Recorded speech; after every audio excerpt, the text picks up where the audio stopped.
स्वागत है आपका एच जे एडुकेशन हिंदी में। इस वीडियो में हम लोग स्ट्रेटेजिक मैनेजमेंट के इम्पोर्टेंस को पढ़ेंगे और साथ ही साथ स्ट्रेटेजिक मैनेजमेंट के एवोल्यूशन को जानेंगे। अलग अलग एस्पेक्ट में, अलग अलग एरियाज में ऑर्गेनाइजेशन को सक्सेस अचीव करने के लिए स्ट्रेटेजिक मैनेजमेंट काफी हेल्प करता है और स्ट्रेटेजिक मैनेजमेंट की सहायता से ऑर्गेनाइजेशन मार्केट में आसानी से सस्टेन कर पाती है। स्ट्रेटेजिक मैनेजमेंट में लॉन्ग टर्म गोल्स का फॉर्मुलेशन किया जाता है, मतलब लॉन्ग टर्म गोल्स बनाया जाता है, रिलेटेड प्लानिंग को इम्प्लीमेंट किया जाता है और यह भी मॉनिटर किया जाता है कि ऑर्गेनाइजेशन अपने गोल्स को अचीव करने के लिए नेसेसरी एक्टिविटीज परफॉर्म करे। स्ट्रेटेजिक मैनेजमेंट का इंपॉर्टेंस कुछ इस प्रकार होता है। पहला है road map for the organization. Business अपने आप को कॉम्प्रिहेंसिव स्ट्रेटेजिक प्लानिंग प्रोसेस में इंगेज करके अपने मिशन, विजन और वैल्यूज को क्लियरली डिफाइन कर सकती है। यही क्लैरिटी ऑर्गेनाइजेशन को अपने एक्टिविटीज को कॉमन ऑब्जेक्टिव से अलाइन करने में हेल्प करता है। मतलब ऑर्गेनाइजेशन अपने एक्टिविटीज को अपने कॉमन ऑब्जेक्टिव्स के साथ अलाइन कर पाती है, जिससे ऑर्गेनाइजेशन को एक डायरेक्शन, एक पर्पस मिलता है। यही स्ट्रेटेजिक रोड मैप ऑर्गेनाइजेशन को अलग अलग लेवल्स पर डिसीजन लेने में हेल्प करता है और ऑर्गेनाइजेशन को हेल्प करता है ताकि वे एक्शंस और इनिशिएटिव्स को अपने ओवरऑल गोल्स के हिसाब से एडजस्ट कर सके।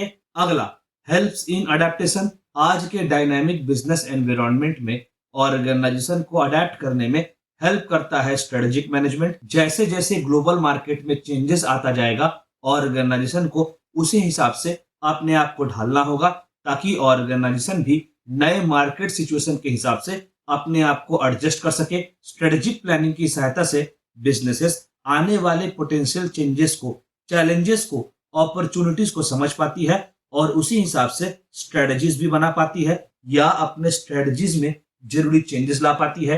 यही अडेप्टेबिलिटी क्रूशियल होता है और ऑर्गेनाइजेशन को कंपटीशन में बने रहने में हेल्प करता है और मार्केट में अपना रेलेवेंस बनाए रखने में भी हेल्प करता है। अगला, better resource allocation. Strategic management की सहायता से ऑर्गेनाइजेशन रिसोर्सेज को बेहतर तरह से एलोकेट कर पाती है और साथ ही साथ प्रॉपरली यूज भी कर पाती है। ऑर्गेनाइजेशन को अलग अलग एक्टिविटीज को परफॉर्म करने के लिए अलग अलग रिसोर्सेज की आवश्यकता होती है, चाहे वह फाइनेंशियल रिसोर्सेज हो, ह्यूमन रिसोर्सेज हो या टेक्नोलॉजिकल रिसोर्सेज हो। एक अच्छा स्ट्रेटेजिक प्लान रिसोर्सेज को प्रॉपरली एलोकेट करने में तो हेल्प करता ही है, साथ ही साथ रिसोर्सेज को एफिशिएंटली यूज करने में भी हेल्प करता है और ऑर्गेनाइजेशन को उन एक्टिविटीज पर फोकस करने में हेल्प करता है जो ऑर्गेनाइजेशन को गोल्स को अचीव करने में हेल्प करे। रिसोर्स ऑप्टिमाइजेशन ऑर्गेनाइजेशन के ऑपरेशंस का एफिशिएंसी को इंप्रूव करता है, वेस्टेजेस को रिड्यूस करता है और ऑर्गेनाइजेशन की ग्रोथ को भी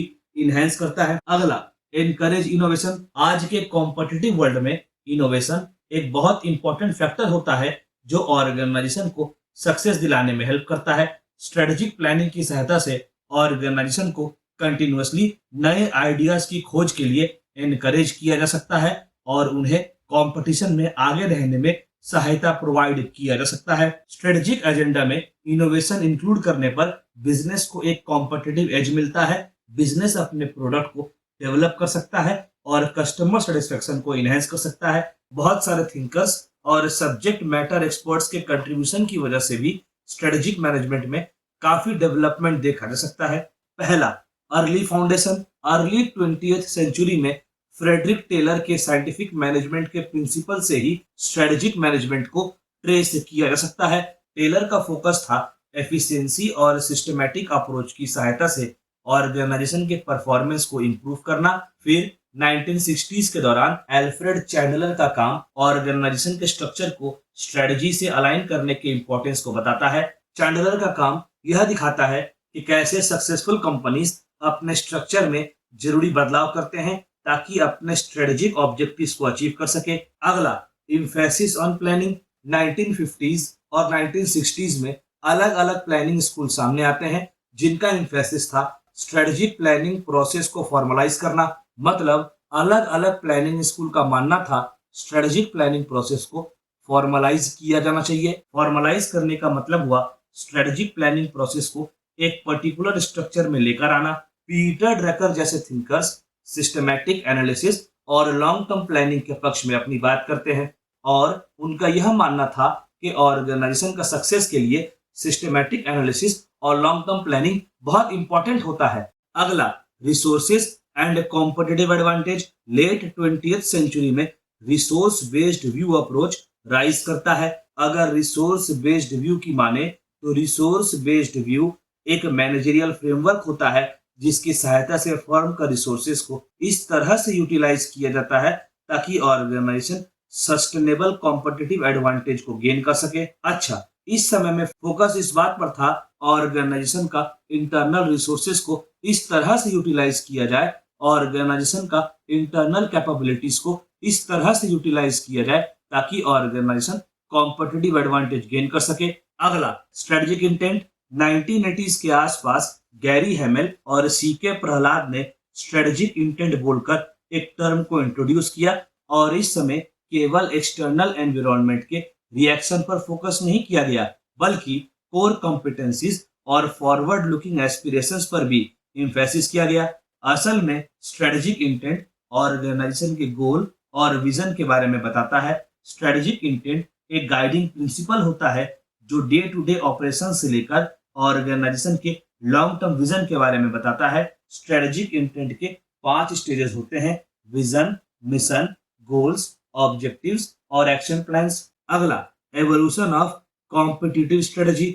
माइकल पोर्टर का कॉम्पिटिटिव स्ट्रेटजी और कॉम्पिटिटिव एडवांटेज ने स्ट्रेटेजिक मैनेजमेंट को बहुत सिग्निफिकेंटली इन्फ्लुएंस किया।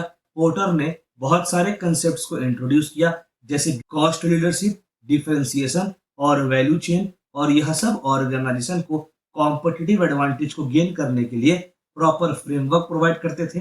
अगला, strategic innovation and dynamic capabilities. David टीस और गैरी पिसानो ने स्ट्रेटेजिक मैनेजमेंट के एवोल्यूशन में काफी कंट्रीब्यूट किया और डायनामिक कैपेबिलिटीज जैसे कंसेप्ट को इंट्रोड्यूस किया। चेंजिंग एनवायरनमेंट के हिसाब से अपने आप को ढालने के लिए ऑर्गेनाइजेशन का एक्सटर्नल और इंटरनल कैपेबिलिटीज को प्रॉपरली इंटीग्रेट करना, बिल्ड करना या कन्फिगर करने का क्षमता ही डायनामिक कैपेबिलिटीज कहलाता है।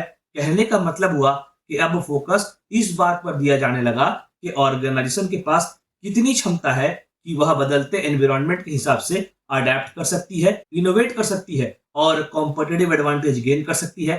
अगला, स्ट्रेटेजिक लीडरशिप। 21st सेंचुरी में स्ट्रेटेजिक लीडरशिप ने प्रोमिनेंस गेन किया। हेनरी विंसबर्ग और जोसेफ लैम्पेल ने लीडरशिप का रोल को एक्सप्लोर किया और यह जानने का प्रयास किया कि लीडरशिप का रोल क्या होता है अलग अलग स्ट्रेटेजी को सेट करने में, अलग अलग अप्रोचेस को चुनने में। अगला, technology and impact of globalization. Technology के आ जाने से और ग्लोबलाइजेशन के आ जाने से स्ट्रेटेजिक मैनेजमेंट में काफी बदलाव देखा गया। कंसेप्ट जैसे कि डिजिटल स्ट्रेटजी, डिसरप्टिव इनोवेशन और importance of global market strategic management का इंटीग्रल पार्ट बन गया। आसान भाषा में डिजिटल स्ट्रेटजी का फोकस होता है टेक्नोलॉजी की सहायता लेकर बिजनेस परफॉर्मेंस को इंप्रूव करना।